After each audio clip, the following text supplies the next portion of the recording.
YouTube Tamil மக்களுக்கு வணக்கங்க. இன்றைய தலைப்பு மருத்துவமனை லஞ்சங்கள் என்ற தலைப்பு தான் பார்க்க போகிறோம். அதாவது நம்ம தனியார் மருத்துவமனையும் நம்ம பார்க்க தான் போகிறோம், கவர்மெண்ட் மருத்துவமனை பார்க்க தான் போகிறோம். கவர்மெண்ட் மருத்துவமனை என்ன ப்ராப்ளம்ன்றது பார்க்கலாம். அதாவது பார்த்திங்கன்னா, இப்போ மொதல் ஒரு பேஷண்ட்டை வந்து நம்ம வந்து ஹாஸ்பிட்டலில் நம்ம பார்க்க போனோன்னா, அதாவது அவங்களுக்கு ஒரு குறிப்பிட்ட டைம் கொடுத்துருப்பாங்க. அந்த டைமுக்குள்ளே நம்ம வந்து போகணும். அப்படி போகலைன்னா பணம் கொடுத்து தான் நம்ம வந்து போகணும். அதாவது அங்கே யார் வந்து நிற்கிறாங்களோ, அங்கே அட்டெண்டர் இல்லை அங்கே காவலுக்கு நிற்கிறாங்களோ, அவங்க எல்லாருக்குமே வந்து பணம் கொடுத்து தான் நம்ம வந்து உள்ளே போகணும். அப்போ அந்த டைமில் கொடுப்பாங்க. அதேமாரி டாக்டர் ரன்னிங்கில் வரும்போது ரன்னிங் வருவாருங்க இல்லையா, காலை மாலைன்ட்டு அந்த டைமுக்கு வந்து அலோடு கிடையாது. மற்ற டைமில் வந்து அது குறிப்பிட்ட டைம் தவிர மற்ற டைம் அலோடு கிடையாது. அந்த டாக்டர் வர டைமுக்கும் நம்ம வந்து எல்லாருக்கும் போய் பார்க்குற டைமுக்கும் இடைப்பட்ட நேரத்தில் வந்து நம்ம வந்து பணம் கொடுத்து தான் போய் பார்க்கலாம் தாராளமாக. அது ஒரு பிரச்சனை. ரெண்டாவது வந்து பார்த்திங்கன்னா, இந்த பிரசவிக்கிற எல்லா அதாவது கவர்மெண்ட் ஹாஸ்பிட்டலை பொறுத்தவரை எனக்கு தெரிஞ்சவரையிலும் ஒரு செங்கல்பட்டு சிஎம்சியும் ஜிப்மரும் ஓரளவுக்கு வந்து எப்படியாவது சுகப்பிரசவத்துக்கு மட்டும் மெயினாக கொஞ்சம் அதாவது அவங்க வந்து ஒத்துழைக்கிறாங்க. கொஞ்சம் முடியாத ஒரு கிரிட்டிக்கலான விஷயத்துக்கு அப்புறம் தான் அவங்க வந்து என்ன பண்ணுறாங்கன்னா சிசேரியன் பண்ணுறாங்க. ஆனால் இங்கே வந்து பார்த்திங்கன்னா நான் இருக்கிற திண்டிவனம் தான். திண்டிவனத்துக்குள்ளே இப்போ ஹாஸ்பிட்டல் பார்த்திங்கன்னா நிறைய பேர் வந்தோடனே சர அது என்னன்னு எனக்கு தெரியாது. உண்மையிலே குழந்தை பிறக்க முடியாத சுச்சுவேஷனாக என்னென்னு தெரியல. ஏன்னா எல்லோரும் சிசேரியன் தான். எதுக்கு சொல்ல வரேன்னா, இந்த பெண்கள் வந்து அவங்க நல்லா இருந்தால் மட்டும்தான் அந்த குழந்தைங்களை வந்து வளர்க்க முடியும், பாதுகாக்க முடியும். அவங்க இப்போ இருக்கிற காலத்தில் அந்த பெண்களும் வந்து வேலைக்கு போனால் தான் வந்து குடும்பத்தை ரன் பண்ண முடியும். அவங்களுக்கு அடிக்கடி இந்த சிசேரியன் என்ற அந்த ஒரு ஊசி ஒன்று போடுவாங்க பாருங்கள், நடுமுதுகு நரம்பில் வந்து எலும்பில் வந்து போடுவாங்க. அது பார்த்தீங்கன்னா வாழ்நாள் முழுவதுமே எனக்கு தெரிஞ்ச நிறைய பெண்கள் இப்படி தான் வந்து சொல்லியிருக்காங்க. அந்த ஊசியால் தான் எங்களுக்கு வந்து வேலை செய்ய முடியல, அதிகமாக வேலை செய்ய முடியல. அதுமாரி வந்து அந்த ஆப்ரேஷன் பண்ணுறதால வேலை செய்ய முடியல. பெண்கள் மட்டும்தான் எல்லா விஷயத்துலையும் கஷ்டப்படுறாங்க. அதேமாரி பார்த்தீங்கன்னா, எந்த ஒரு சிசேரியனாலும் சரி, அவங்க குடும்ப கட்டுப்பாடானாலும் சரி, பெண்கள் மட்டும்தான் அதிகமாக நசுக்கப்படுகிறார்கள் மட்டும் சொல்லலாம். இந்த மாதிரி அந்த ஆப்ரேஷன் பண்ணாலும் அந்த குழந்தை பிறக்குது இல்லைங்களா, அந்த குழந்தை பிறக்கிறதுக்கு நார்மலாக பிறந்தாலும் சரி, சிசேரியன் பிறந்தாலும் சரி, அதுக்கு என்னென்னா பார்த்திங்கன்னா, ஆண் குழந்தையாக இருந்தாக்கா 1000 ரூபாய், பெண் குழந்தையாக இருந்தாலும் 500 ரூபாய் இது வசூலிப்பாங்க. இப்போ எனக்கெல்லாம் பார்த்தீங்கன்னா 25 வருஷத்துக்கு முன்னாடி நாங்களாம் என்னோடய குழந்தைங்களாம் பார்க்கும்போது பார்த்திங்கன்னா, அப்போ வந்து ஆமாம் 300 பெண் குழந்தைக்கு, 500 ஆண் குழந்தைக்கு. அது கொடுத்தா தான் ஆகணும். அது கொடுத்தா மட்டும்தான் நம்மளை வந்து க்ளீன் பண்ணி ஸ்ட்ரெச்சர்லேருந்து நம்ம இறக்கி நம்ம வந்து வார்டுக்கு கொண்டு வராங்க. இல்லைன்னு வச்சுக்கோங்க, அந்த பணம் வர்ற வரலும் அவங்க அந்த ஸ்ட்ரெச்சரில் தான் இருக்கணும். பிரசவத்தை ஸ்ட்ரெச்சரில் தான் நம்ம வந்து படுக்க வச்சுருப்பாங்க. அப்போலேருந்தே இந்த மருத்துவமனையில் கொஞ்சம் வந்து இப்போ இருக்கிற ஆட்சியில் வந்து பார்த்திங்கன்னா, இந்த மருத்துவமனை அலசி பார்த்துட்டு தான் இருக்காங்க. இருந்தாலும் உள்ளே என்னென்ன நடக்குதுன்னு பார்த்திங்கன்னா, இந்த குழந்தை பிறந்தால் எதற்காக அவங்களுக்கு லஞ்சம் கொடுக்கணும், பணம் கொடுக்கணும். அதுதான் என்னென்னா இன்னி வரலும் தொடருது. இப்போ வந்து சராசரி 1000 ரூபான்னு சொல்லிட்டு இப்போ கேள்விப்பட்டேன். அதாவது ஆணுக்கு தனியாக, பெண் குழந்தைக்கு தனியாக அப்படி வசூல் பண்ணியிருந்தாங்க. இப்போ வந்து 1000 ரூபாய் ரவுண்டாக 1000 ரூபாய். ஆணாக இருந்தாலும் சரி, பெண்ணாக சரி, இப்போ ரவுண்டாக கொடுத்தா மட்டும்தான் அந்த 3 நாளுக்கு கொஞ்சம் மாத்திரை மருந்தெல்லாம் ஒழுங்காக உங்களுக்கு க்ளீன் பண்ணுறதுக்கு எல்லாத்தையுமே வாங்கிடும். அது இல்லாமல் நம்ம வந்து சுத்தம் பண்ணுறதுக்காக ஒரு லேடிஸ் இருப்பாங்க, அவங்களுக்கு நம்ம தனியாக பணம் கொடுக்கணும். இல்லைன்னா அசிங்கமாக பேசுவாங்க.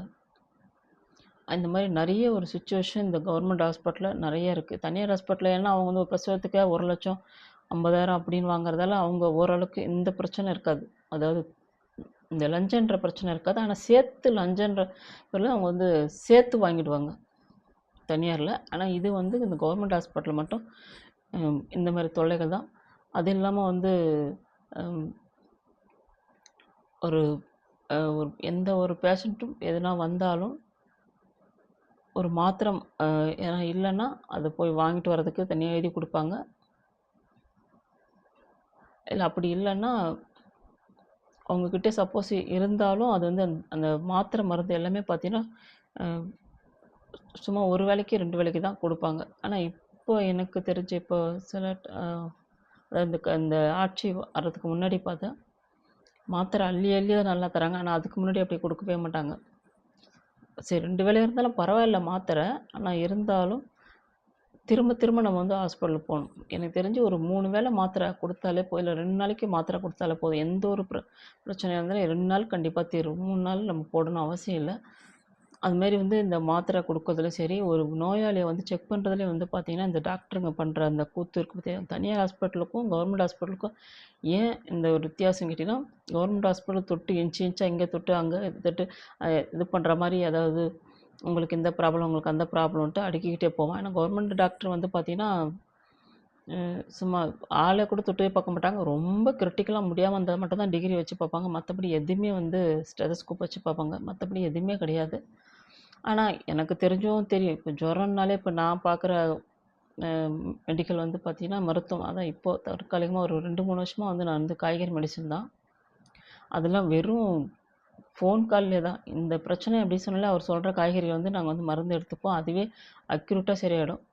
ஏன்னா வந்து சரி ஒருத்தவங்கள பார்க்கும்போதே தோற்றம் இவங்க எந்த அளவுக்கு ரொம்ப நோய்வாய்ப்பட்டுருக்காங்க, எந்த அளவுக்கு இவங்க நார்மலா இருக்காங்க, எந்த அளவுக்கு இவங்க வந்து லைட்டா இருக்கு அப்படின்றத கண்டுபிடிச்சிடலாம். சரி அது கூட நம்ம வந்து ஒத்துக்கலாம். சரி ரொம்ப சீனியரான டாக்டருங்க வந்து ஆள பார்க்கும்போதே வந்து இவங்களுக்கு நோயின் தீவிரம் கம்மியா இருக்கா, அதிகமா இருக்கான்னு சொல்லுவாங்க. அதுவும் ப்ராப்ளம் இல்ல. அதேமாரி ஒவ்வொரு விஷயத்துக்கும் இந்த ஆப்ரேஷன் பண்ணணும்னாலே வந்து எக்ஸ்ட்ரா பணம். அதாவது கம்பவுண்டருக்கு பணம், மத்ததுக்கு பணம், நெறைய பணத்த வந்து ஏழை மக்கள்கிட்ட வந்து ஏழை மக்கள்லாம் பணம் இருந்தா தனியார் ஹாஸ்பிட்டல் போக மாட்டாங்களா? அவங்க இல்லாத பட்சத்தில தானே வந்து கவர்மெண்ட் ஹாஸ்பிட்டல்ல போறாங்க. சரி, இது இந்த மாரி ஒரு லஞ்சங்கள் நடக்குது. அது இல்லாம எனக்கு தெரிஞ்சு இந்த குழந்தை பிறக்கிறது மட்டும் தான் எனக்கு இடிக்குது. குழந்தை பெத்தால் எதுக்காக பணம் கொடுக்கணும்? இவங்க எதுக்கு சம்பளம்? ஒவ்வொருத்தவங்களும் 50,000, 1,00,000 பணம் சம்பளம் வாங்குறவங்க எல்லாருமே 70,000, 80,000 வேற. இவங்க எதற்காக இந்த குழந்தை பிறந்தால் ஒரு பணம், ஆப்ரேஷன் பண்ணா அதுக்கு தனியா பணம் குடுக்கணும். இந்த மாரி எடுத்ததுக்கெல்லாம் பணம் குடுத்துட்டே இருக்கணும். அது எதனால அப்படின்றது முதல்ல தெரியணும். அதேமாரி வந்து லஞ்சம்ன்றது பார்த்தீங்கன்னா, இன்னும் இல்ல இந்த ஒரு விஷயம் தான். ஒரு பேப்பர் வாங்க சொல்லுவாங்க. ஒரு பேஷண்ட்டா போனோம்னா, அது கூட பரவாயில்ல. அதேமாரி ஒரு ஒரு பேஷண்ட் போனா ஒரு துரிதமா செய்றதில்ல. நம்ம லைன்ல வந்து ரொம்ப தூரம் நடந்து வந்தாலும், அதில இருக்கிற வேலை செய்றவங்க, அவங்களுக்கு சொந்தக்காரங்க யாருனா இருந்தா நடுவுல வந்து கொண்டு போவாங்க. ஏன்னா வந்து அந்த மாரிலாம் அது நம்ம லைன்ல நின்னு ரொம்ப தூரம் போறவங்களுக்கு தான் தெரியும் அந்த கஷ்டம்லாம். அந்த மாரி மருத்துவம் த க க கவர்மெண்ட் மருத்துவமனைனாலே வந்து இந்த மாரி பிரச்சனைகள் இருக்கு. ரொம்ப நேரம் நின்னுக்கிட்டே இருக்கணும். எனக்கு நீ ரொம்ப நேரம் நின்னுட்டு இருந்தா கூட பரவால்ல. குறுக்குல வந்து அந்தந்த ஒரு ஹாஸ்பிட்டல்ல ஒரு 100 பேர் வேலை செய்றாங்கன்னா, அதில ஒரு 50 பேராச்சும் அவங்கவங்க சொந்தக்காரங்க, அவங்கவங்க தெரிஞ்சவங்கள இடையில கொண்டு வரும்போது, அப்பதான் எரிச்சலா இருக்கும். அவங்க நம்ம லைன் மட்டும் போயிட்டே இருந்தா கூட நமக்கு வந்து பிரச்சனை இல்ல. அந்த தெரிஞ்சவங்க அதுன்னு போகும்போது ரொம்ப வந்து கடுப்பா இருக்கும். அதுலயும் டாக்டருங்க வந்து பார்த்தீங்கன்னா, ஒரு டைம் வந்து அ பார்த்துட்டே இருப்பாங்க. திடீர்னு எந்திச்சு போயிடுவாங்க. அதுக்கு வேற வெயிட் பண்ணிட்டே இருக்கணும். அ ஒரு தனியார் ஹாஸ்பிட்டலோ, ஒரு கவர்மெண்ட் ஹாஸ்பிட்டலோ ரொம்ப நேரம் வெயிட்டிங்கில வந்து அதிகமா ஒரு பேஷண்ட்ட வச்சிருக்கும்போது, அடுத்தவங்களுக்கு உள்ள நோய் வந்து நமக்கு வந்து திரும்ப தொற்ற வாய்ப்பு இருக்கு. எதுவும் வந்தோமா, கொஞ்சம் சட்டுன்னு கொஞ்சம் பார்க்கலாம். ஒரு பேஷண்ட்டுக்கு 5 நிமிஷமோ, இல்ல 2 நிமிஷமோ 2 நிமிஷம் இல்ல 1 நிமிஷம் தான் எனக்கு தெரிஞ்சு. கவர்மெண்ட் ஹாஸ்பிட்டல பொறுத்தவரையிலும். நோயின் தீவிரம் இருந்தா மட்டும் தான் கொஞ்சம் எக்ஸ்ட்ரா கொஞ்சம் பார்ப்பாங்க. அதுமாரி சீக்கிரமா அது வந்து வெயிட்டிங் ஹால்ல உட்கார வைக்காம, நல்லா ஒரு 2 டாக்டர் கவர்மெண்ட் ஹாஸ்பிட்டல பொறுத்தவரை 2 டாக்டர், 3 டாக்டர் இருப்பாங்க. அதில ஒருத்தவங்க எந்திரிச்சு போயிட்டே இருப்பாங்க. ஏன் போறேன், எதுக்கு போறேன் சொல்ல மாட்டாங்க. ஒரு விஷயத்த சொல்லிட்டு போணும். நான் இவ்வளோ நேரத்தில வருவேன். ஒரு 5 நிமிஷத்தில வருவேன். 10 நிமிஷத்தில வருவேன். அப்படி சொல்லிட்டு போகணும். இல்ல முடியாத ஒரு கேஸ் வந்து அவசர வார்டுல வந்து திடீர்னு ஒரு ஆக்சிடென்ட் கேஸ் வரலாம். ஒரு சூசைட் கேஸ் வரலாம். அதுக்காக அவங்க வந்து போற மாரி இருக்கும். அது வந்து அங்க லைன்ல கால் கடுக்க நிக்கிற பேஷண்ட் கிட்ட சொல்லிட்டு போனா ஒரு ஆறுதலா இருக்கும். எங்க போறாங்க? எங்க வராங்க? இல்ல அதுக்கு தெரியவே தெரியாது. அதேமாரி பார்த்தீங்கன்னா, இந்த அ நைட் டைம்ல வந்து அவசர சிகிச்சைன்னு சொல்லிட்டு ஒரு கவர்மெண்ட் ஹாஸ்பிட்டல் இருக்கும். அது இல்லாம போனோம்னா பார்த்தீங்கன்னா, டாக்டருங்கலாம் மெயினா வந்து இருக்க மாட்டாங்க. ஒரு டைம்ல தான் இருப்பாங்க. அதாவது அவங்க தூங்குறதுக்கு போயிடுவாங்க. அங்க இருக்கிற வந்து செவிலியர் அதாவது நர்ஸு, அவங்களோட அசிஸ்டன்ட் அவங்க தான் வந்து மாத்திரை, மருந்து எல்லாமே வந்து நமக்கு குடுப்பாங்க. டாக்டர் எப்போ வருவாருன்னு பார்த்தீங்கன்னா, இந்த ரொம்ப கிரிட்டிக்கலான ஒரு கேஸ் வருது பார்த்தீங்களா, அந்த டைம்ல தான் டாக்டர் வந்து கூப்பிடுவாங்க. அதுமாரி டாக்டர் வருவாங்க. அவங்களுக்குள்ள ஒரு அண்டர்ஸ்டாண்டிங். சரி அதெல்லாம் கூட போட்டும். இப்போ வந்து நான் தற்காலிகமா எனக்கு வந்து தலைவலி வந்து அதிகமான தலைவலி ஆயிடுச்சு. இந்த காய்கறி மெடிசன் தான் எடுத்துப்பேன். ஏன்னா, அது நான் அந்த லைட்டா இருக்கும்போதே காய்கறி மெடிசன் எடுத்துக்கிட்டேன்னா, அது வந்து அக்யூரேட்டா சரியாயிடும். அதிகமாக வந்ததுக்கு அப்புறம் நான் காய்கறி மெடிசன் எடுத்துக்கிட்டேன்னா காய்கறி மெடிசன் வந்து பொறுமையாக தான் வேலை செய்யும். ஒரு 1 ஹவருக்குள்ள ரிலீஃப் ஆகும். ஆனா நமக்கு தாங்க முடியாத ஒரு தலைவலி இருக்கும்போது என்ன பண்ணணும், அதில வந்து நான் ஏற்கனவே ஒரு வீடியோல கூட போட்டிருப்பேன். நம்ம எந்த மருத்துவம் பண்ணாலும் அலோபதி, அதாவது ஆங்கில மருத்துவம் வந்து உடனடி தீர்வு. அதனால வந்து அது அது அதுவே அதுவே அடிக்கடி நம்ம யூஸ் பண்ணக்கூடாதுன்னு நான் சொல்லியிருப்பேன். அதுமாரி உடனே நான் போறேன். போனோனே பார்த்தீங்கன்னா, அது வந்து இப்போ ஒரு தாவேக்கா காட்சிக்கு முன்னாடி தான் நினைக்கிறேன். அவசர சிகிச்சை நைட்டு ஒரு 12:30 மணிக்கு போறேன். அந்த டைமில போனோனே, பரவால்ல டாக்டரும் அங்க வந்து அதாவது புதுசா இப்போ அந்த ஹாஸ்பிட்டல் கொஞ்சம் இன்க்ரீஸ் பண்ணதாலயா என்னன்னு தெரியல. அதுக்கு முன்னைய விட டாக்டர்கள் இருக்க மாட்டாங்க. ஆனா இப்போ வந்து திண்டிவனம் ஹாஸ்பிட்டல் ஜிஹெச் வந்து நல்ல பெருசா நல்லா கட்டியிருக்காங்க. அப்போ அங்கே டாக்டர் இருந்துக்கினே இருக்கணும். ஏன்னா கேமராலாம் வச்சுருக்காங்க இல்லைங்களா? அதாலயா என்னன்னு தெரியல. டாக்டருங்க இருந்தாங்க, பார்த்தாங்க. பரவால்ல. எனக்கு ஒரு ஊசி போட்டாங்க. ஒரு மாத்திரை குடுத்தாங்க. காலைல வந்து ஓபிய பாருன்னாங்க. சரி ஓகே. அதுமாரி ஒரு அவசரத்துக்கு நம்ம முடியாத ஒரு சிச்சுவேஷன் தான் நம்ம வந்து அலோபதி போவோம் நாங்கலாம். மற்றபடி வந்து ஆங்கில மருத்துவத்துக்கிட்டே நாங்கள் வந்து காலை வைக்கிறதில்ல. அதெல்லாம். அடுத்தது வந்து நம்ம தனியார் மெடிசனுக்கு வருவோம். தனியார் மருத்துவமனை பார்த்தீங்கன்னா, இங்கேயும் அப்படி தான் கொள்ள. அங்கே வந்து லஞ்சன்ற பேரில் தனித்தனியாக வாங்குவாங்க. கவர்மெண்ட்டில் சம்பளத்தை வாங்கிட்டு தனித்தனியாக வாங்குவாங்க. எங்க கவர்மெண்ட் ஹாஸ்பிட்டலில். ஆனால் தனியார் ஹாஸ்பிட்டலில் பார்த்தீங்கன்னா, போகும்போதே நம்மளோட சிச்சுவேஷன் நம்மளை பார்க்குறாங்க. நம்மளோட நம்மளோட தெரியும் இல்லைங்களா? கொஞ்சம் மிடில், கொஞ்சம் ஹை லெவலில், கொஞ்சம் லோ லெவலில் அவங்கள பார்க்கும்போது ஒரு பார்வை தெரியும். ஒரு மனிதர்களை பார்த்து உடனே எடை போடுவாங்க. கரெக்டாக வந்து பில்லை கிழிச்சிருவாங்க. இவங்களுக்கு இந்த பிரச்சனை, இதை ஏற்றணும், அதை ஏற்றணும், இதை ஏற்ற சொல்லிட்டு பில்லை கிழிச்சு அது கட்டினதுக்கு அப்புறம் தான் நமக்கு வந்து ஒரு பெட்டே கொடுப்பாங்க. எனக்கு நடந்த ஒரு சம்பவம் சொல்கிறேன். இது வந்து செங்கல்பட்டில் வந்து நடந்த ஒரு தனியார் ஹாஸ்பிட்டலில். எனக்கு வந்து பார்த்திங்கன்னா, எங்கள் வீட்டில் ஒரு கொய்யா மரம் இருக்கும். அந்த கொய்யா மரம் வந்து பார்த்திங்கன்னா, பெரிய பெரிய பழம். அது வந்து அணில் கடிச்சதுன்னு தெரியாது. இல்லை வந்து கிளின்னு அது தெரியாது. அதாவது ஏதோ கடிச்சிருக்கு. அதனால் வந்து நான் என்ன பண்ணேன், அது சீவிட்டு தான் பெரிய பெரிய பழம் மனசு கேட்காம அதை சாப்பிட்டுட்டு வந்தேன். எப்படியும் குறைஞ்சபட்சம் ஒரு 10, 15 நாளாக சாப்பிட்டுன்னு வந்தேன். ஆனால் சாப்பிட்ட ஒரு வாரத்திலே பார்த்தீங்கன்னா, எனக்கு அதிகமான ஜுரம் இருந்துகிட்டே இருக்குது. மெடிசன் சாப்பிட்டுட்டே இருக்கிறேன். மாத்திரை, அதாவது நம்ம அலோபதிக்கும் போயிட்டுருக்கேன். அதாவது அது அது காய்கறி மெடிசனும் சாப்பிட்றேன். ஆனால் வந்து எனக்கு அவ்வளோ சரியாகவே ஆகலை. இருக்க அதிகமாக தான் இருக்குது. சரி கொய்யாப்பழம் சாப்பிட்டதால தான் நமக்கு வந்து அதிகமாக இந்த ஃபீவருக்கு இருக்கு சொல்லிட்டு நான் வந்து சரி கொய்யாப்பழம் நிறுத்திட்டேன். ஆனால் இருந்தாலும் அது பெரிய நோய். அதாவது இந்த நோய் வந்து நான் ஹாஸ்பிட்டல்கிட்டேருந்து வெளியே வந்ததுக்கப்புறம் தான் இந்த நோயினா என்ன, எதுக்காக இப்படி ஒரு விஷயம் வந்துச்சுன்னு எனக்கு தெரிஞ்சது. ஆனால் அதுக்கு முன்னாடி ஹாஸ்பிட்டலையும் சொல்லலை. சரி நான் இந்த நோய் என்ன நோய் வந்துச்சுன்னு நான் உங்களுக்கு அடுத்து சொல்கிறேன். ஏன்னா ஃபஸ்ட்டு அதுவும் உங்களுக்கு வந்து சஸ்பென்ஸாக இருக்கும். சரி சொல்லிட்டு நான் போகிறேன். சரி, அதாவது இங்கே திண்டிவனத்தில் வந்து பார்த்திங்கன்னா எனக்கு கொஞ்சம் பயம். ஏன்னா கவர்மெண்ட்டை கூட நம்பிடுவேன். நான் தனியார்னாலே எனக்கு கொஞ்சம் பயம். ஏன்னா வந்து பணத்துக்காக எதை ஒன்றா பண்ணுவாங்க. உயிருக்கு உத்தரவாதம் இல்லை. சரி அங்கே போனேன். அங்கே வந்து நல்ல ஹாஸ்பிட்டல் சொன்னாங்க. செங்கல்பட்டில் வந்து ஒரு பெரிய ஹாஸ்பிட்டல் தான். அந்த ஹாஸ்பிட்டல் பேரை சொல்ல கூட பயமாக இருக்குது. எல்லாமே முழுக்க கார்ப்பரேட் நிறுவனம் தாங்க அது. அந்த கார்ப்பரேட் நிறுவனம் தானே எனக்கே பயமாக இருக்குது. ஆளை வச்சு கூட கொலை பண்ணுற அளவுக்கு அந்த மாதிரி ஹாஸ்பிட்டல் அது. அந்தமாரி அதனால தான் பயந்துக்கிட்டு நான் வந்து நானே அந்த ஹாஸ்பிட்டலோட பேரை சொல்லலை. ஏன்னா வந்து ஃபுல் அண்ட் ஃபுல்லு வந்து இந்த பெண்கள் எல்லாமே இந்த கர்நாடகாவிலேருந்து, ஆந்திராவிலேருந்து பெண்கள் டாக்டருங்க தான். சின்ன சின்ன வயசு பிள்ளைகள் தான் அதில் வேலை செய்கிறது. ஏன்னா எனக்கு நடந்த உண்மையான சம்பவம் இது, பொய் இல்லை. அதனால் என்ன அதை கேட்டுக்குங்க. சரி அந்த ஹாஸ்பிட்டலில் போயிட்டு எனக்கு ரொம்ப முடியாமல் நான் இங்கேருந்து திண்டிவனத்தில் தான் செங்கல்பட்டுக்கு போகிறேன். ஏன்னா அங்கே வந்து எங்களோட சிஸ்டர் இருக்காங்க. அதை வச்சு போகலான்ட்டு அங்கே போகிறேன் ஹாஸ்பிட்டலில். அந்த ஹாஸ்பிட்டலில் வந்து பார்த்திங்கன்னா, அதாவது தள்ளாடிட்டு நடக்க முடியாமல் விழுந்து அதான் நடக்க முடியாத சுச்சுவேஷன் ஆயிடுச்சு எனக்கு. ஏன்னா இங்கேயே வந்து ஒரு வாரமாக வந்து சாப்பாடு சரியாக இல்லை. லிக்விட் ஆகாரம் தான், சரியாக சாப்பிட முடியாததில்ல. நடக்க முடியாத சுச்சுவேஷன் ஆச்சு. வாய் உதடெல்லாம் வறண்டு போச்சு. தண்ணியே இல்லை நாக்கில். அடிக்கடி தண்ணி குடிச்சிக்கிட்டே இருக்கணும், இல்லைன்னா வந்து பேச்சு வந்து வாய் ஒட்டிக்கும். சரி சொல்லிட்டு போகிறோம். அந்த ஹாஸ்பிட்டலில் என்ன பண்ணுறாங்க, போனவுடனே என்னை பார்த்தோடனே ப்ளட் டெஸ்ட்டு எடுக்கணும்னு சொல்லிட்டு எடுக்கிறாங்க. எடுத்துகிட்டு இது வந்து மலேரியா, டைஃபாய்டுன்னு சொல்லிட்டு பார்க்குறாங்க. டைஃபாய்டு சொல்லிவிட்டு நீங்கள் வந்து பெட்டில் அட்மிட் ஆகி தான் ஆகணுன்றாங்க. சரி, பெட்டில் வந்து அட்மிட் ஆகிறதுக்கு சரி ஓகே சரி சொல்லிட்டு சொல்லியாச்சு.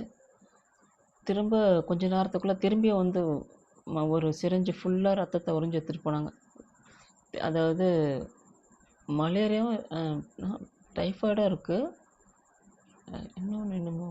ஆனால் வந்து அவங்க லிஸ்ட்டு கொடுப்பாளுங்களா, அதாவது இவங்களுக்கு என்னென்ன நோயின்னு சொல்லிட்டு அதில் வந்து வெறும் டைஃபாய்டு தான் காமிக்குது. கொசம் மற்ற எந்த ஒரு பிரச்சனையும் அது காமிக்கவே இல்லை. ஏன்னா எனக்கு ஓரளவுக்கு படிக்க தெரியுன்றதால காமிக்கவே இல்லை. அன்றைக்கி நைட்டு வந்து பணத்தை உடனே 15,000 கட்ட சொல்கிறாங்க. 15,000 கட்டிட்டுவோம். அன்றைக்கி நைட்டு ஒரு பெட்டு ஒன்று தராங்க, தனியாக ஒரு ரூமு கொடுக்குறாங்க. அந்த பெட்டில் இருக்கோம். நைட்டெல்லாம் வந்து கண்காணிக்கிற மாதிரி ஊசி போடுறாங்க, மாத்திரை போடுறாங்க. அதாவது நிறைய, அதாவது ஒரு ட்ரே நிறைய மாத்திரை, பாட்டிலு, மருந்து சொல்லிட்டு நிறைய தூக்கி வந்து அந்த ட்ரே நிறைய எடுத்து வந்து எங்கள் ரூமில் வைக்கிறாங்க. ஆனால் அதுலேருந்து மாத்திரை வந்து எனக்கு அது எதுவுமே கொடுக்கவே இல்லை.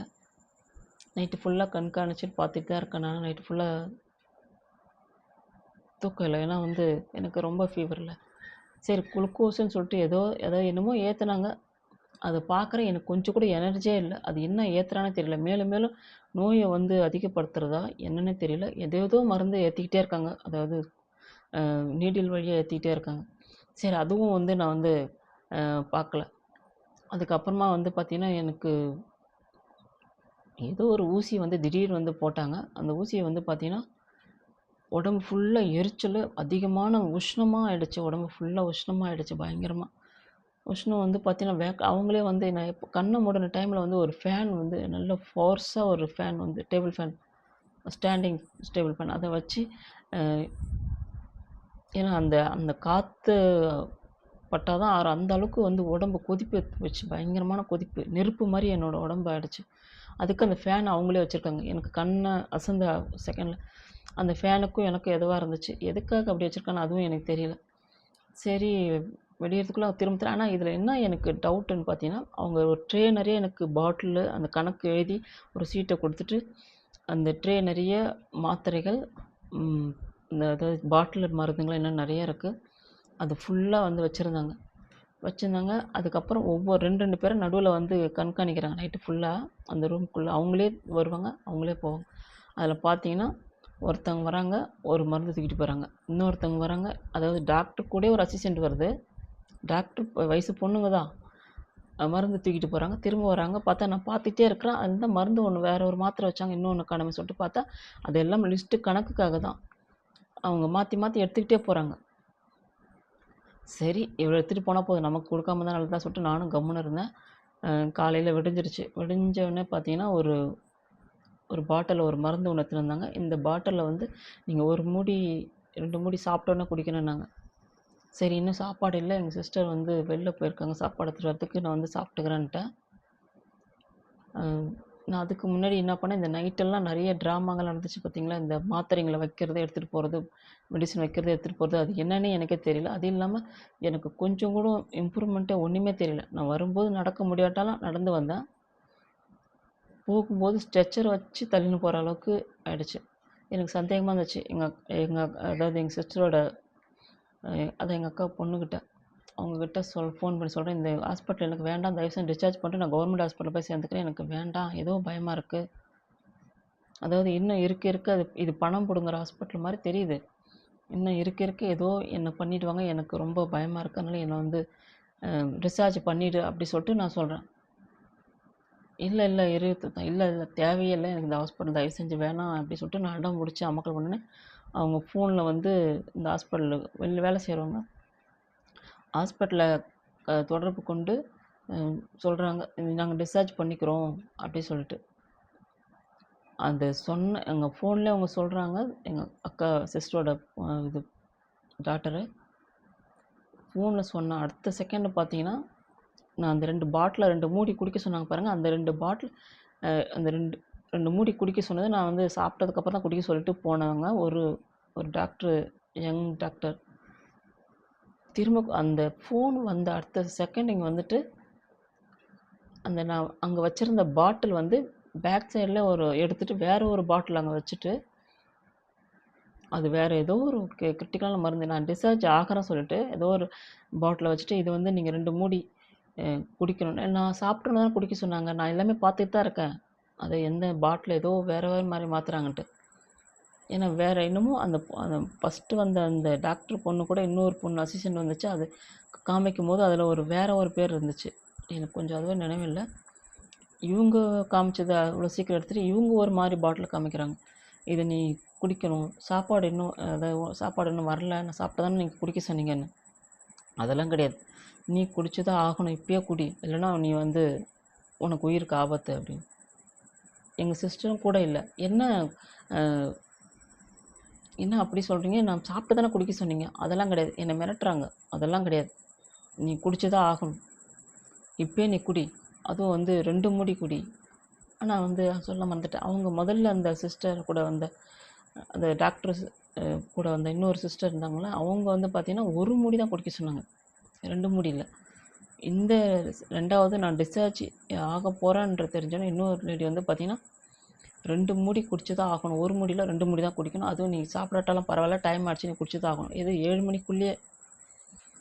சரி என்னடான்னு பார்த்தா, கொஞ்சம் யோசனை பார்த்தா இவங்க மிரட்டுற தோணையில் பண்ணுறாங்க. எனக்கு கொஞ்சம் லைட்டாக பயம் வந்துருச்சு. சரி இது ஏதோ ஒரு சம்திங்கிறாங்க. எனக்கு உள்ளுணர்வு ஏற்கனவே எனக்கு பாசிட்டிவாக ஒரு விஷயங்கள்லாம் சொல்லும். ஏன்னா அது நம்ம ஜோதிடம் சார்ந்த ஒரு விஷயத்தில் நான் அது அடுத்த ஒரு வீடியோவில் நான் சொல்கிறேன். சரி இங்கே ஏதோ தவறாக நடக்குது. எனக்கும் வர அந்த டைம் விரையாதிபதி டைம் என்னமோ தான் எனக்கு. சரி என்னடா சொல்லிட்டு பார்த்தா, இவங்க மிரட்டல அந்த வயசு பொண்ணுங்க தான் டாக்டருங்களே. 2 பேரும் நீங்கள் குடிச்சதான் ஆகணும்னு மிரட்டும் போது தான் எனக்கு லைட்டாக சரி இவங்க ஏதோ நம்மளை பண்ண போகிறாங்க தெரிஞ்சுட்டு, சரி நான் குடிக்கிறேன்னு சொல்லிட்டு அவங்க கொடுத்த 2 மூடி குடித்தாங்க. அந்த மூடி பார்த்தீங்கன்னா ஒரு ஆரஞ்சு கலரில் புள்ளி புள்ளியாக அதில் வெள்ளை கலரில் இருக்குது. அது ஏதோ பொட்டாசியம் தான் நினைக்கிறேன். அந்த பாட்டிலில் ஒரு மாதிரி இருந்துச்சு, பொட்டாசியம் தான் பாட்டிலில் பேர் இருந்துச்சுன்னு நினைக்கிறேன். சரி கொடுத்தாங்க. ஏன்னா விஷ ஊசி போட்டு கூட கொண்டுருவாங்க உங்களுக்கு, நம்ம டிஸ்சார்ஜ் ஆகக்கூடாது. அதாவது அந்த ஹாஸ்பிட்டலோட கண்டிஷன் என்னென்னா, அவங்க ஒரு ஒரு பேஷண்ட் வந்தாங்கன்னா இவங்ககிட்ட 1 லட்சம் 2 லட்சம் 1.5 லட்சம் இப்படி பிடுங்கி தான் ஆகணும் அப்படின்ற ஒரு சட்டம். அதாவது அவங்களுக்குள்ள ஒரு பல என்ன சரி அப்படியா சொல்லிட்டு எனக்கு ஒரு மாதிரி இருந்துச்சு. சரி அவங்க சொல்கிறாங்களே சொல்லிட்டு நானும் குடிச்சிட்டேன். குடிச்சிட்டு அவங்க போயிட்டாங்க. திரும்ப 2 பேர் திரும்ப வந்தாங்க, வேறு ஒரு 2 பேர். நீங்கள் டிஸ்சார்ஜ் ஆக போகிறீங்களா, நீங்கள் டிஸ்சார்ஜ் போனீங்கன்னா வீட்டுக்கு போனீங்கன்னா ரொம்ப உங்களோட உடம்பு உங்கள் உயிருக்கு நாங்கள் உத்தரவாதம் கிடையாது, நீங்கள் வீட்டுக்கு போனீங்கன்னா அப்படின்றாங்க. இல்லை பரவாயில்ல, நான் டிஸ்சார்ஜ் ஆகிக்கிறேன், வீட்டுக்கு போகிறேன், எனக்கு ஒரு மாதிரி இருக்குது, நான் கிளம்புறேன்.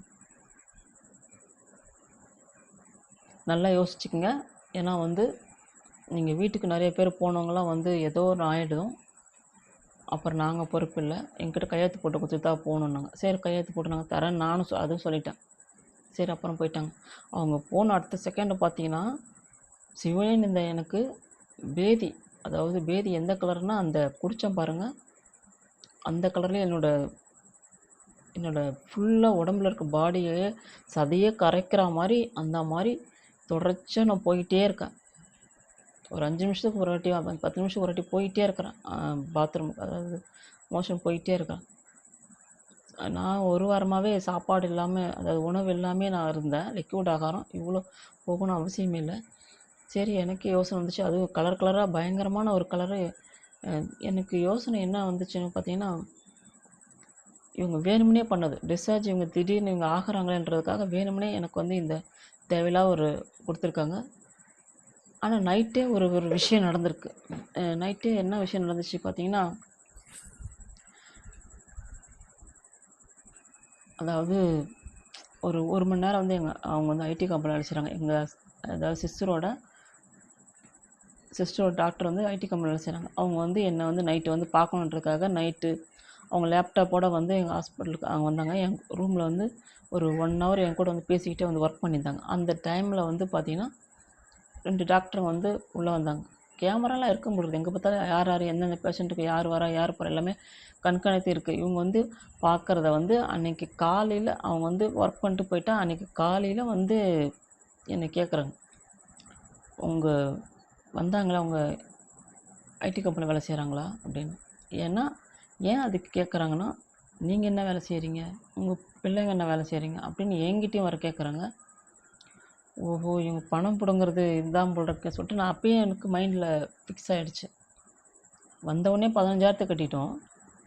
2, 3 பச்சை தண்ணி மாதிரி ஏதோ ஒன்று. அதில் உடம்புல கொஞ்சம் கூட எனர்ஜிக்கே இல்லை. நான் எப்படி போய் பேஷண்ட்டாக நின்னா அதே நைட்டு ஃபுல்லாகவே அதே மாதிரி தான் இருக்குது. சரி, இது ஏன் அவங்க கேட்டு தெரிஞ்சிருக்கான்னு சொல்ல வரேன்னா, பணத்துக்காக இவங்க சுச்சுவேஷன் எப்படி இருக்குது, இவங்களுக்கு பணம் இருக்கவங்களா பணம் இல்லாதவங்களா, இவங்ககிட்ட டார்கெட் ரெடி பண்ணிக்கிறாங்க. 50,000 1,00,000 இவங்ககிட்ட கறக்கணும் ஒரு பேஷண்ட்டுக்கிட்ட அப்படின்னு ஒரு கணக்கு. அதுக்காக அந்த விஷயம் சொல்ல வந்தேன். சரி, காலையில் நம்ம கிளம்புறதுக்கு ரெடி ஆகிட்டோம். இந்த மாதிரி போயிட்டே இருக்கு. அவங்கக்கிட்ட வந்து திரும்பியும் அதாவது காலையில் 2 முறை 2 பேராக வந்தாங்க. திரும்ப 3வது 2 பேர் வந்தாங்க. எப்படின்னா, திரும்பி நல்லா யோசிச்சிங்க, நீங்கள் வீட்டுக்கு போனாக்கா நீங்கள் எதனா ஒன்று ஆச்சுன்னா நாங்கள் திரும்ப ஹாஸ்பிட்டல் சேர்த்துக்க மாட்டோம், நல்லா யோசிச்சிங்கன்னாங்க. சரி, ஓகே, நீங்கள் சேர்த்துக்கவே தேவையில்ல, நம்ம ராங்காக பேசக்கூடாது, எதை வேணா பண்ணுவாங்க அந்த ஹாஸ்பிட்டலில். ஆனால் நான் வேறு தனியாக வேறு இருக்கேன். இல்லை, நான் வந்து பரவாயில்ல, நான் வந்து டிஸ்சார்ஜ் பண்ணிக்கிறேங்க அப்படின்ட்டு பொறுமையாக. அதாவது நான் வந்து தன்மையாக பேசுகிற ஆளே இல்லை.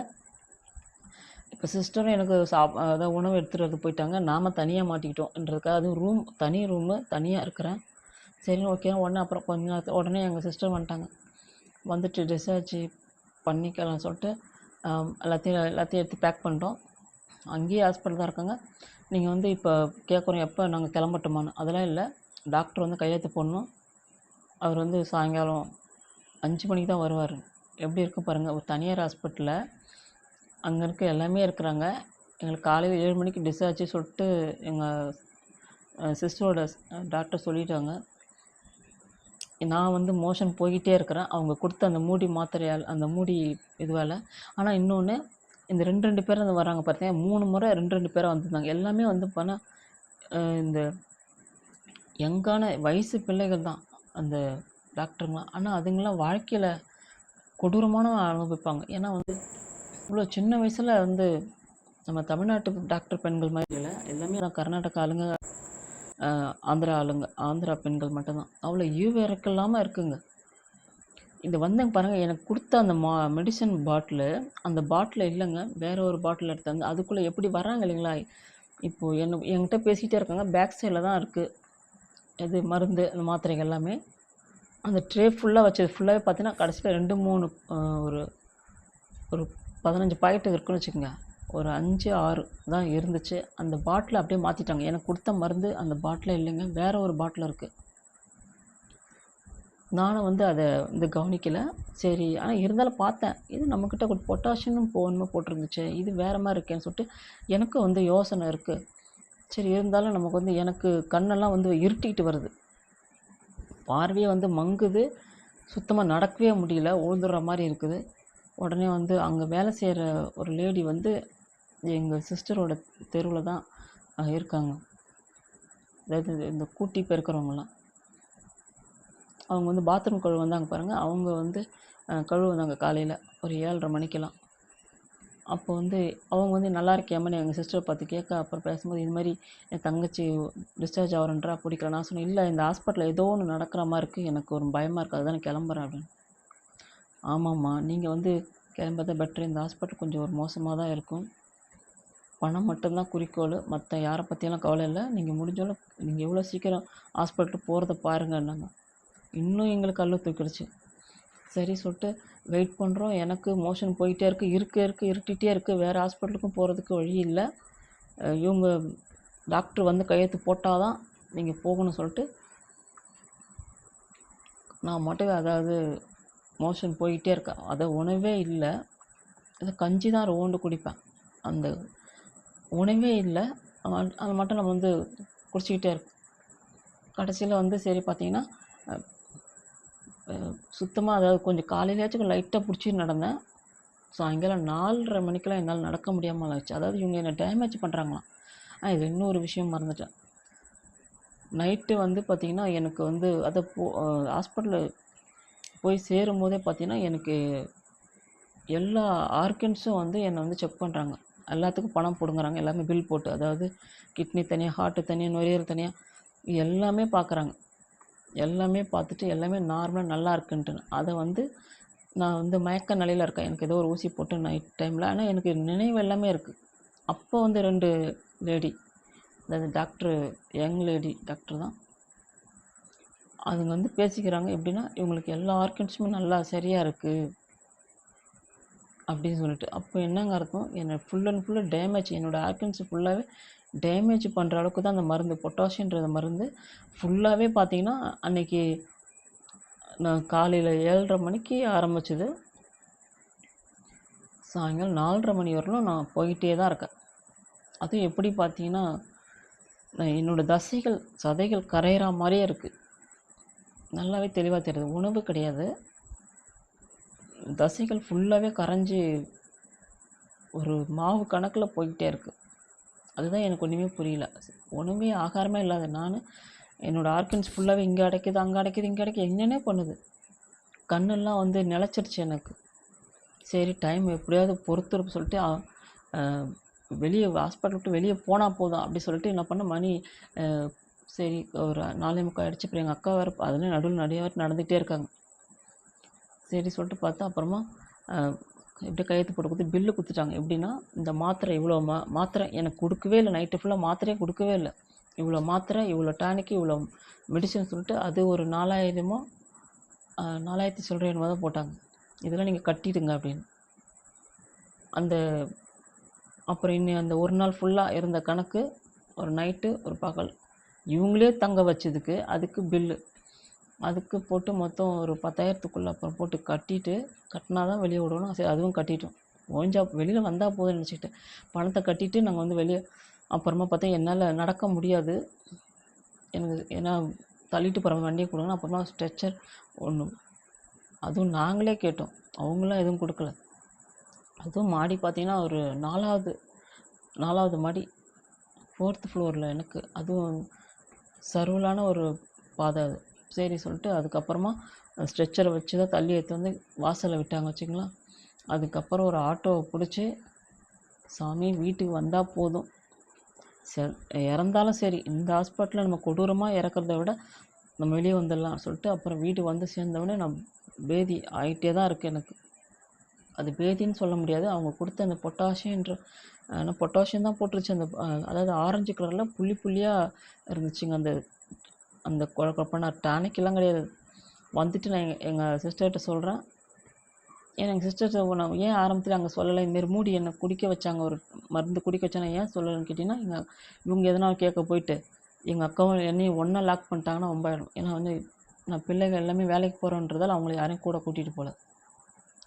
அதுக்கப்புறமா பார்த்தீங்கன்னா வந்துட்டோம் ஹாஸ்பிட்டல். வந்து வீட்டில் வந்து இது மாதிரி பேதி ஆகிட்டேன். சரி, அதுக்கப்புறமா சொல்கிறேன், நீங்கள் வந்து இது இந்த எங்கள் சிஸ்டர்கிட்ட சொல்கிறேன், இந்த மாதிரி நீங்கள் வந்து எந்த கதையும் பேசாதீங்க, நம்ம வந்து இந்த ஹாஸ்பிட்டல் ஒரு கார்ப்பரேட் நிறுவன ஹாஸ்பிட்டல், நம்ம ஆளை வந்து காலி பண்ணுறாங்க. அதால் வந்து இந்த மெடிசன் எனக்கு இது மாதிரி கொடுத்தாங்க அப்படின்ட்டு. அப்போ தான் அந்த பாட்டிலை செக் பண்ணும்போது அதில் பார்த்தீங்கன்னா எனக்கு கொடுத்தது ஆரஞ்சு கலரில் புள்ளி புள்ளியாக இருந்துச்சு. அது நம்ம திறந்து பார்க்கும் பார்த்தீங்கன்னா சாதாரண டானிக்கு எப்படி இருக்குங்க, ஒரு கருப்பு கலரில் இருக்கு இல்லைங்களா டானிக்கில், அந்த கலரில் இருக்குது பாட்டில். அவ்வளோ சீக்கிரம் எனக்கு பின்னாடியே, அதாவது எனக்கு பேக்கில் மருந்து இருக்குது, இவங்க வந்து என்கிட்ட பேசி கொடுக்குற மாதிரி இருப்பாங்க, கூட வரவங்க திருடிட்டு போவாங்க. இல்லாத மருந்து, எக்ஸ்ட்ரா மருந்து இப்படி எழுதி. அப்போ இந்த மாதிரி ஒரு ஹாஸ்பிட்டலில் எவ்வளோ இல்லாதப்பட்ட மக்கள், எவ்வளோ பேர். நம்ம எல்லா விஷயம் நம்ம வந்து ஒரு ஆஸ்ட்ரோவாக இருக்கோம், நம்ம ஒரு யோகாவில் படிச்சிருக்கோம், யோகாவில் எல்லாமே ஒரு நோய் ஏன் வருது, ஏன் போகுதுன்னு எல்லா விஷயமும் நம்ம தெரிகிற ஆள். இது வந்து நம்ம இந்த கொய்யா பழத்தால் தான் நமக்கு இந்த மாதிரி பிரச்சனை வந்து நமக்கு தெரியாது. அதுக்கப்புறமா ரொம்ப சீரியஸாக வீட்லேயே நான் சீரியஸாக ஆகிட்டு, அங்கே வீட்லேயே வந்து அதாவது குளுக்கோஸ் ஏற்றுறதுக்காக எங்களோட சொந்தக்காரங்களை வர வச்சு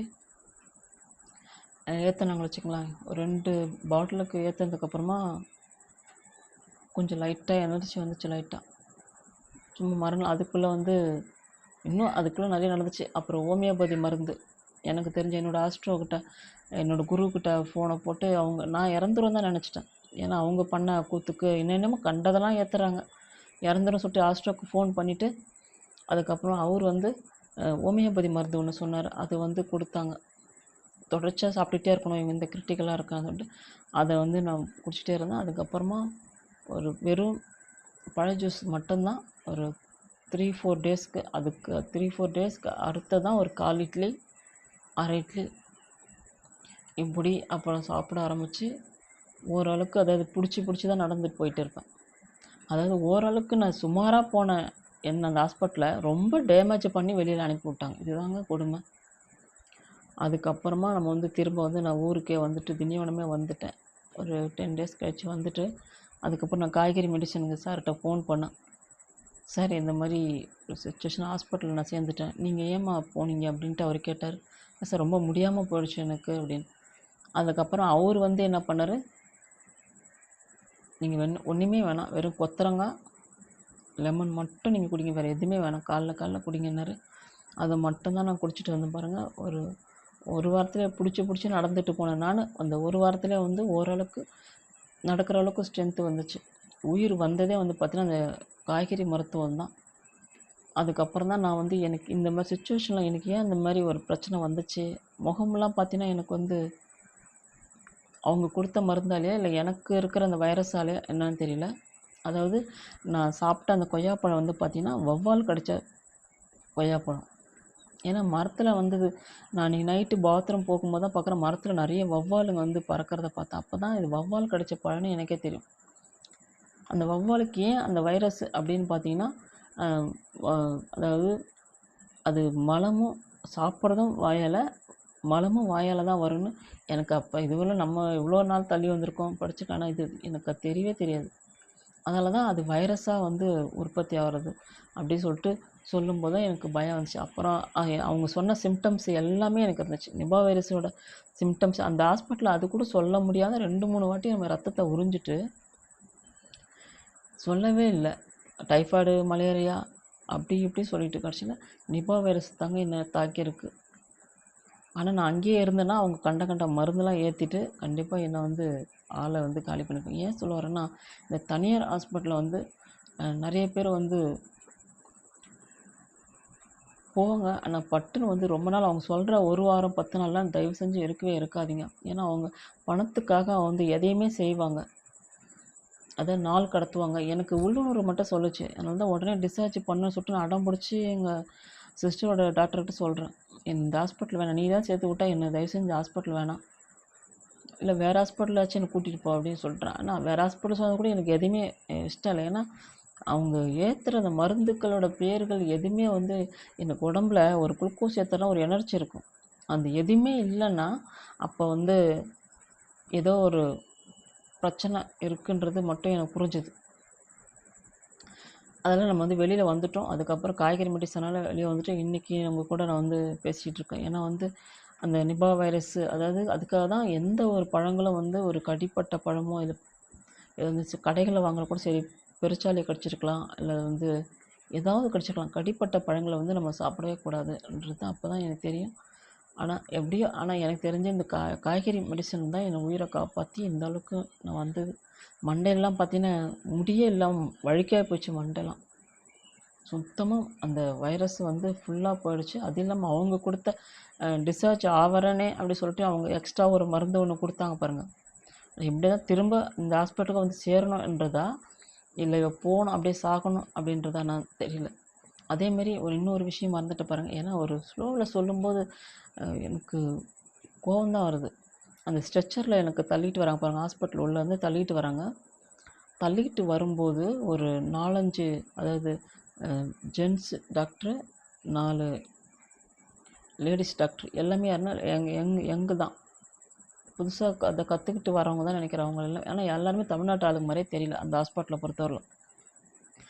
தள்ளிக்கிட்டு வரும்போது எனக்கு கண்ணெல்லாம் செவந்துருச்சு. ஏன்னா வந்து அந்த மருந்தோட வீரியம் அவங்க ஏதோ என்னை கொடுத்தது.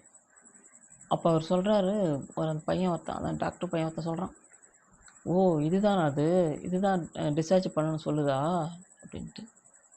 இதே வேறு இடமா தான் வேறு மாதிரி இருக்கும். நம்ம வந்து வகத்திரம் மாட்டிக்கிட்டு இருக்கோம், விஷ கூட போட்டு கொண்டுருவானுங்க கம்முன்னு. ஏன்னா என்னால் முடியாட்டாலும் அவன் என்னை கிண்டலாக பேசுகிறாங்க. எப்படின்னா, ஓ இதுதான் இது டிஸ்சார்ஜ் பண்ணுறாளா இது அப்படின்றான் அவன். அப்போ தான் நினச்சேன், ஓஹோ இவங்கெல்லாம் கூட்டு கலவாணி பசங்க போல சொல்லிட்டு எல்லாமே தெரிஞ்சுக்கிட்டு. அதோட எப்பா இந்த தனியார் ஹாஸ்பிட்டல்னா எனக்கு பயம். நிறைய பேர் நான் இதுவரையிலும் கேள்விப்பட்டவரை நிறைய தனியார் ஹாஸ்பிட்டலில் போனவங்க ரொம்ப கஷ்டப்படுறாங்க. இந்த நான் இன்னொரு வீடியோவில் போடுறேன். ஒரு ஹாஸ்பிட்டலுக்கு நாங்கள் போகும்போது அந்த என்ன நல்ல நேரம் எப்படி பார்த்து போகணும். ஏன்னா நம்ம போகிறவங்க நம்ம திரும்ப வரோமா என்ன சந்தேகம். இப்போ இருக்கிற ஹாஸ்பிட்டலோட மருத்துவத்தன்மை எல்லாருமே வந்து நல்லா வந்து தேரவங்களாம் கிடையாது. அப்போல்லாம் வந்து இவ்வளோ மரணங்கள்லாம் கிடையாது. இப்போல்லாம் ஹாஸ்பிட்டலில் போயிட்டு வெளியே வரதுக்கே ரொம்ப பயமாக இருக்குது. அதில் நல்லா கற்றுக்குட்டி டாக்டருங்க தான் அதிகமாக இருக்காங்க. எக்ஸ்பீரியன்ஸ் இல்லாத ஒரு டாக்டருங்க அதிகமாக இருக்காங்க. அப்போ பக்குவமான டாக்டருங்க, அதாவது மனசளவில் வந்து சரியாயிட சொல்லிட்டு ஒரு பக்குவமாக ஒரு பேஷண்ட்டை தயார் பண்ணிவிட்டு அவங்களோட சிகிச்சைகள் பண்ணுவாங்க. அப்போ வந்து மக்களுக்கு வந்து எந்த ஒரு பாதிப்பும் வரல. இப்போ இருக்கிறவங்களாம் அதாவது மக்களோட உயிர் தூசு மாதிரி. ஒன்று பணம், தனியார் ஹாஸ்பிட்டலில் பணம் மட்டும்தான் குறிக்கோள். பணம் இல்லைன்னா உயிரை எடுத்துருவாங்க. அதேமாரி கவர்மெண்ட் ஹாஸ்பிட்டலில் பணம் இல்லாமல் இருக்கலாம், ஏன்னா உயிரை வந்து ஈஸியாக எடுத்துருவாங்க பெரிய பெரிய ஆப்ரேஷனாக. ஏன்னா வந்து பொறுப்புன்றது இப்போ இருக்கிற காலத்தில் கிடையாது. அதால் இந்த வீடியோ நான் வந்து ரொம்ப லாங்காக பேசிட்டேன். ஏன்னா இது உண்மையாக நடந்த சம்பவம். நான் டிஸ்சார்ஜ் ஆகிறேன்றதுக்காகவே எனக்கு ஏதோ ஒரு மருந்தை கொடுத்து என்னோடய ஆர்கன்ஸ் ஃபுல்லாகவே வந்து டோட்டலி டேமேஜ் ஆகிற அளவுக்கு உடல் சதைகள் ஃபுல்லாக கரைஞ்சி போகிற அளவுக்கு நான் அவதிப்பட்டேன். அது கடவுளுக்கு மட்டும்தான் தெரியும். ஏன்னா அந்த மருந்து மாத்திரைகளை மாற்றி கொடுத்து அந்த மருந்துங்களை எனக்கு எடுத்தாந்து வச்சு எல்லாத்தையும் அவங்க திருடிட்டு போனது எல்லாமே நான் பார்த்துட்டு தான் இருக்கேங்க. ஏன்னா அவங்க நம்ம மயக்க நிலையில் கிடக்குறாளே அவளுக்கு எதுவும் தெரியாதுன்றாங்க. ஆனால் அவங்க எல்லாமே எனக்கு வந்து தெரிஞ்சுது. அதுக்கு தான் சொல்கிறேன், யாருமே தனியார் ஹாஸ்பிட்டலில் முடிஞ்சவரையிலும் மக்கள் போகாதீங்க. உங்களுக்கு நோய் வர்றதுக்கு முன்னாடி கொஞ்சோண்டு ஆலோசனை பண்ணி பாருங்கள். எதால் வருது, ஏன் வருது சொல்லிட்டு பாருங்கள். முடிஞ்சவரை இயற்கை மருத்துவத்தை வந்து நாட பாருங்கள். ஏன்னா இயற்கை நான் அதே நீங்களே ஒரு கொஸ்டின் கேட்பீங்க, நீங்கள் முதல்ல ஏன் வந்து போகலை, இந்த இயற்கை மருத்துவம் காய்கறி மருத்துவம் ஏன் போகல நீங்கள் கேட்டிருப்பீங்க. எனக்கு என்னென்னா நம்ம வந்து 10 நாளாகவே இந்த ஜுரம் இருந்துக்கிட்டே இருக்குது. ஜுரம் இருந்துகிட்டே இருக்குது. நான் தனியார் ஹாஸ்பிட்டலில் போகிறது சட்டுன்னு சரியாயிடணும். ஏன்னா நான் வந்து வேலை செஞ்சுட்டு இருந்தேன், ஒர்க் பண்ணிட்டுருந்தால நம்ம வந்து சரியாயிடும் சொல்லிட்டு நான் அலோபதி ஹாஸ்பிட்டல் மட்டும் போகிறது, ஒரு மாத்திரை வாங்கி வந்து போட்டுக்கிறது, இப்படியே கொண்டு தள்ளிட்டு போயினே இருந்துட்டேன். லாஸ்ட்டில் வந்து என்னோடய ஸ்டேஜ் சாப்பிட முடியாமல் போனதுக்கப்புறம் தான் சரி எனக்கு ஏதோ ஹாஸ்பிட்டலில் போகணுன்னு தோணுச்சு. இப்போ காய்கறி மெடிசன் நம்ம எடுக்கணும்னா அவர் எங்கேயோ இருக்கார். இப்போ நான் திண்டிவனம்னா அவர் திண்டுக்கல் டாக்டர்.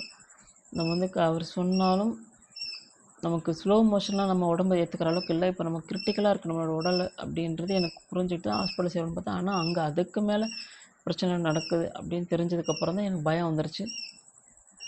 அதுக்கப்புறம் திரும்ப நான் காய்கறி மெடிசனில் நான் ஆரம்ப கட்டத்துலேருந்து எல்லாமே சொல்லிகிட்டு இருந்தேன். சரி நீங்கள் பயப்படாதீங்க, உங்களுக்கு எதுவுமே ஆகாது அப்படி சொல்லி அவர் கொடுத்த வெறும் கொத்தரங்காய் லெமன் மட்டும்தாங்க நான் எந்திரிச்சு நடக்கிற அளவுக்கு. அதுக்கப்புறமா கொஞ்சம் சரியானதுக்கப்புறமா எக்ஸ்ட்ரா எனக்கு வந்து தெம்பு, அதாவது ஸ்ட்ராங்காக கொஞ்சம் ஆகிறதுக்கு அப்புறம் வாழைக்காய் சேர்த்துட்ருந்தோம். இது மாதிரி தாங்க நம்ம வந்து தனியார் ஹாஸ்பிட்டலும் சரி கவர்மெண்ட் ஹாஸ்பிட்டலும் சரி, ஒரு ஜுரம்னால தலைவலினால எதுவாக இருந்தாலும் அதிகமாக உங்களுக்கு இருந்துச்சுன்னா டக்குன்னு போயிட்டு சீக்கிரமாக ஒரு நாளே நீங்கள் வந்து திரும்ப வர்றதை பாருங்கள். அதுக்கு ரொம்ப வந்து நீங்கள் வந்து ஹெவியாக அந்த ஹாஸ்பிட்டலில் நீங்கள் இருக்கிற அளவுக்குலாம் வந்து இருக்காதீங்க. ஏன்னா வந்து உங்களோட உயிருக்கு உத்தரவாதம் கிடையாது. ஏன்னா கவர்மெண்ட் ஹாஸ்பிட்டலே வந்து நல்லா கவனிக்கிறாங்கன்னு சொல்ல முடியல. தனியார் ஹாஸ்பிட்டலையும் பார்த்தீங்கன்னா உங்களுக்கு பணம் மட்டும்தான் டார்கெட்டு. தனியார் ஹாஸ்பிட்டலில் ஏதோ ஒரு சில பேர் நம்ம பிழைச்சி வரலாம், ஆனால் பணம் மட்டும்தான் டார்கெட்டு. இதில் மக்கள் நீங்கள் உண்ணும் உணவு வந்து என்ன உணவு சாப்பிட்றீங்க,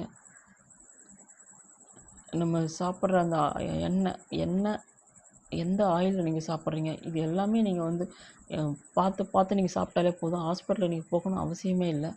இப்போ எனக்கு வந்த நிபா வைரஸ் வந்து பார்த்திங்கன்னா இது நம்ம காய்கறி, அதாவது இந்த பழத்தை ஏதோ ஒரு மண்ணில் கடிச்சாலும் ஒன்றும் ஆகாது, கிழிச்சாலும் ஒன்றும் ஆகாது. ஏன்னா நம்ம வந்து சின்ன வயசில் சாப்பிட்ருக்கோம் மரத்தில் காய்க்கும்போது. இது வந்து வௌவால் கடித்த பழத்தால் தான் வந்ததுன்னு, ஏன்னா வேறு எந்த வர்றதுக்கு சான்ஸ் இல்லை நமக்கு. அதுவே பார்த்திங்கன்னா எனக்கு அவங்க கொடுத்த அந்த மெடிசனும் மண்டையில் முடியெல்லாம் கொட்டி போய் முகமே எல்லாமே சேஞ்சஸ் எல்லாமே மாறி போச்சு. சரி, எவ்வளோ 3/4 மணி நேரம் பேசிகிட்ருக்கேன். சரி மக்களே, அதாவது நீங்கள் ஒரு ஹாஸ்பிட்டலுக்கு போகும்போது கொஞ்சம் நல்லா டைமிங் என்னென்ன டைமில் நீங்கள் வந்து கிளம்புறீங்க இது எல்லாமே கொஞ்சம் பார்த்து போங்க. ஏன்னா நான் வந்து ஒரு ஆஸ்ட்ரோவாக படித்து, ஒரு யோகாவில் படித்து, தியான முறைகள் எல்லா தியான முறைகளும் நான் கற்று வச்சு எல்லாத்தையும் பண்ணேன். எனக்கு அதனால தான் கொஞ்சம் உள்ளுணர்வு ஒரு விஷயம் சொல்லுச்சு. இந்த ஹாஸ்பிட்டலில் வந்து அதேமாரி நான் வெளில அந்த ஆட்டோக்காரன் ஏறினேன் பார்த்தீங்களா, அந்த ஆட்டோக்காரன் சொல்கிறேன், இந்த ஹாஸ்பிட்டலுக்கு நீங்கள் வந்து ஏன் வந்தீங்கம்மா, இது வந்து பணம் பிடுங்குறது மட்டும்தான் குறிக்கோள், மக்களை பற்றி பட மாட்டாங்கன்னு அந்த ஆட்டோ டிரைவரும் சொல்லும்போது இன்னும் இப்படி இருக்கு. அதாவது எனக்கு உள்ளுணர்வு முன்கூட்டியே சொல்லிச்சுன்னா, நம்ம கற்று வச்ச அந்த தியான முறைகளும் சரி, நம்ம கற்ற அந்த யோகாங்களும் சரி, எல்லாமே வந்து உள்ளுணர்வு சொல்லிச்சு. நம்ம படித்த அந்த ஆஸ்ட்ரோவும் சரி, இது வந்து நம்ம வந்து சேர்ந்த நேரமும் சரியில்லை. இது வந்து ஒன்று பணம் பிடுங்கியிருப்பாங்க, பணம் தான் குறிக்கோள், பணம் கிடைக்கலையா ஆளை வந்து க்ளோஸ் பண்ணிடுவாங்க. நீ ஒரு வாரம் இங்கே இருக்கணும், பணம் எப்படி இருந்தாலும் எனக்கு கட்டணும் அப்படின்ற மாதிரி அவங்களுக்கு டைம். அதாவது அவங்க கணக்கு என்ன பார்த்தீங்கன்னா, அதாவது முன்னாடியே சொன்ன மாதிரி தான், ஒரு பேஷண்ட்டு வந்தால் அவங்கக்கிட்ட 1,00,000 2,00,000 அது முன்னாடியே எஸ்டிமேட்டு போட்டு வச்சுருவாங்க. அதன்படி தான். அப்படி இல்லைன்னா மனிதர்களே வந்து நீங்கள் திடீர்னு டிஸ்சார்ஜ் ஆகிறேன்னு சொன்னால் கண்டிப்பாக நம்ம ஆளை க்ளோஸ் பண்ணிடுவாங்க. அதாவது தனியார் ஹாஸ்பிட்டலில் மக்களே தயவு செஞ்சு சொல்கிறேன், நம்மளை பணத்துக்காக கொல்றதுக்கு கண்டிப்பாக வந்து தயங்கவே மாட்டாங்க. புரிஞ்சுக்கங்க. இதெல்லாம் இன்னும் நான் நிறைய விஷயம் இருக்குது. டைம் அதாவது நான் ஒரு 5 மணிக்கு ஹாஸ்பிட்டலில் போய் சேர போகிறேன். மறுநாள் காலையில் 7 மணிக்கெலாம் நான் டிஸ்சார்ஜ் ஆகிறேன்னு சொல்கிறேன். ஆனால் அன்றைக்கி சாயங்காலம் 5 மணிக்கு தான் என்னை அனுப்புகிறாங்க. அதாவது அங்கேயே என் உடம்பை வந்து டேமேஜ் பண்ணுறாங்க. ஓரளவுக்கு சுமாராக இருந்த என்ன கூட சுத்தமாக டேமேஜ் பண்ணி ஸ்ட்ரெச்சரில் தள்ளி எடுத்து வெளியே வர்ற மாதிரி ஆக்கி விட்டாங்க. அது மாதிரி வந்து மக்களே புரிஞ்சுக்கங்க. பணம் மட்டும் தான் தனியார் ஹாஸ்பிட்டலில் வந்து டார்கெட்டு. நீங்கள் உங்களுக்கு நோய் வர்றதுக்கு முன்னாடியே நீங்கள் வந்து என்ன உணவு சாப்பிட்றீங்க எல்லாமே வந்து பார்த்து உங்கள் உடலை நீங்கள் கவனிச்சிக்கங்க. அவனுக்கிட்ட பணத்தை கொடுத்து நம்ம உயிரை துச்சமாக எடுக்கிறாங்க. அதே கவர்மெண்ட் ஹாஸ்பிட்டல் கூட சரிங்க, எல்லா டாக்டரும் வந்து பொறுப்பாக பார்க்குறாங்கல்ல, அப்படியே பொறுப்பாக பார்த்தாலும் அவனுக்கு ஒன்றுமே தெரியாது. எல்லாமே வந்து எக்ஸ்பீரியன்ஸ் இல்லாத ஒரு டாக்டருங்க. இல்லை அலட்சியமாக பண்ணுறது, இல்லை நம்ம நேரம் சரியில்லை, இல்லை டாக்டர் நேரம் சரியில்லை, அதெல்லாம் வேறு இருக்குது. அதெல்லாம் எது எப்படி இருந்தாலும் வந்து நேரம் பார்த்து ஹாஸ்பிட்டலுக்கு போங்க, நாள் பார்த்து ஹாஸ்பிட்டலுக்கு போங்க. இன்னும் நம்ம இது ஒரு வீடியோவை நம்ம அடுத்த ஒரு வீடியோ, அதாவது ஆஸ்ட்ரோச் அந்த ஒரு விஷயமா நான் அடுத்த வீடியோவில் நான் போடுறேன் தெளிவாக. இதுவே போதும் டைம். இந்த அளவுக்கு வீடியோ யாரும் பார்க்க போதில் ஸ்கிப் பண்ணி தான் எல்லாருமே மக்கள் பார்ப்பாங்க. இருந்தாலும் என்னோடய விஷயத்த பகிர்ந்துக்கணும் ஆசை. ஏன்னா உண்மை சம்பவத்தை நான் சொல்கிறேன். நல்லா இருந்தவங்கள கூட அவங்க டோட்டலி வந்து நம்மளை டேமேஜ் பண்ணிவிடுவாங்க. நீங்கள் தனியார் ஹாஸ்பிட்டலில் போய்ட்டு நீங்கள் டிஸ்சார்ஜ் உடனே வாங்கினீங்கன்னா ரொம்ப வந்து கஷ்டம். கவர்மெண்ட் ஹாஸ்பிட்டலில் கூட நீங்கள் ஓரளவுக்கு நீங்கள் வெளியில் வரலாம். ஆனால் வந்து அது எப்படின்னு தெரியல. ஆனால் முக்கால்வாசி அனுப்ப மாட்டாங்க. அப்படி நம்ம வரணுன்னா கையை சைன் போட்டு அதாவது அவங்க என்னென்ன கேட்கணும் அதெல்லாம் சைன் போட்டு நம்ம வரணும். அதுமாதிரி நிறைய விஷயங்கள் இருக்குது. மக்களே பார்த்து நீங்கள் மருத்துவமனைக்கு போகும்போது நம்ம பேசின டாபிக் வந்து லஞ்சங்கள் எப்படி நடக்குதுன்னா இதுதான். தனியார் ஹாஸ்பிட்டலில் ஒரு மொத்தமாக ஒரு பில்லு போட்டுருவாங்க. கவர்மெண்ட் ஹாஸ்பிட்டலில் அது எதுக்கும் காசு. இப்போ இந்த புதிய கட்சி புதிய ஆட்சி வந்ததுக்கப்புறம் எப்படி இருக்குன்னு தெரியல. நான் ஹாஸ்பிட்டலுக்கு போனதுக்கப்புறம் சொல்கிறேன். அப்புறம் அந்த செங்கல்பட்டில் இருக்கிற அந்த ஹாஸ்பிட்டலு காஞ்சிபுரம் ரோட்டில் வழியில் தான் இருக்குது. ஆனால் ஹாஸ்பிட்டல் பேரை நான் சொல்லலை. ஏன்னா வந்து அவங்க கார்ப்பரேட் நிறுவனம் போது நம்ம எதை ஒன்றா பண்ணுவாங்க, எங்கே இருந்தாலும் பண்ணுவாங்க. அதுக்கு ஆள் அங்கங்கே வச்சுருக்காங்க. ஏன்னா அவங்க எப்போ எனக்கு ஒரு மருந்தை கொடுத்துட்டு அந்த பாட்டில் இல்லாமல் வேற ஒரு பாட்டில் நான் வீட்டில் வந்து திறந்து பார்க்கும்போது கருப்பாக இருக்குது, ஒரு டானிக்கு மாதிரி. எங்கள் வீட்டில் யாருமே நம்பவே இல்லை. டானிக்கு தான் கொடுத்தாங்க, அதான் கொடுத்துருப்பாங்க. அந்த குடித்தது எனக்கு தெரியாதாங்க. இதெல்லாம் எதுக்காக கொஞ்சம் யோசனை பண்ணி பாருங்கள். அந்த பாட்டில் அவ்வளோ சீக்கிரம் எனக்கு பின்னாடி இப்படி என்கிட்ட பேசிகிட்ட மாதிரி இருக்க பின்னாடி ஒருத்தவங்க வந்து மாற்றுறது, அந்த மருந்துகள் திருடிட்டு எடுத்துகிட்டு போகிறது. எனக்கு ஒரு மருந்தை கூட கொடுக்கவே இல்லை. நைட்டு ஃபுல்லாக எந்த மருந்தும் கொடுக்கவே இல்லை. சரி நேயர்களே, நன்றி. இந்த தனியார் மருந்தும் சரி, கவர்மெண்ட் ஹாஸ்பிட்டலும் சரி, நீங்கள் போகாத உங்களோட உடல்நிலையை நீங்கள் பேணி பார்த்துக்குங்க. உங்களோட உணவு முறைகளே வந்து உங்களை சரிப்படுத்த உணவே மருந்து. முடிஞ்சவரைலாம் எல்லா மக்களும் காய்கறி மெடிசனுக்கு மாறுங்க. நன்றி, வணக்கம்.